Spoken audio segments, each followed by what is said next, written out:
Ito yung araw na pumunta kami sa Baguio and yes, kasama namin si baby dito. Kasama ko din ang family ko sa Iloilo and yes, kasama din dito si Lola at first time niya rin nga dito pumunta. Dito lang kami sa park nagpasyal at sumakay lang kami dito sa bike at pumunta din kami at nagsakay dito sa lake. Goal lang talaga namin na ipasyal dito sa Baguio si Lola kasi ito yung gusto niya at dream place niya talaga ito kaya ito, push na natin to. Every pumunta ako dito sa Pampanga ay pupunta talaga ako sa Baguio at ngayon ko lang talaga na-enjoy yung pagpasyal at pag-ikot-ikot dito sa lake.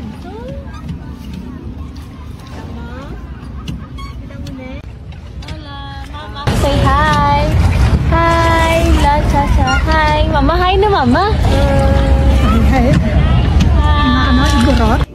30 minutes na yung pagpasyal namin sa lake at kailangan namin balikan yung baby ko doon sa park kasi iniwan ko doon siya.